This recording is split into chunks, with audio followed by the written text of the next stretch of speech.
আজ ছিল আমার কুট্টুসের ভ্যাকসিন ডে।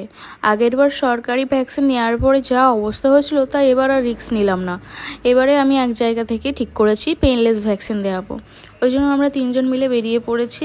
আর এই দেখো ভ্যাকসিন দেওয়া হয়ে গেছে। যখন ভ্যাকসিন দিয়েছিল তখন ও একটুখানি কেঁদেছিল। বাদবাকি সময় ভেবেছিলাম বাড়িতে এসে নাকি জানি কাঁদবে কি জ্বর আসবে।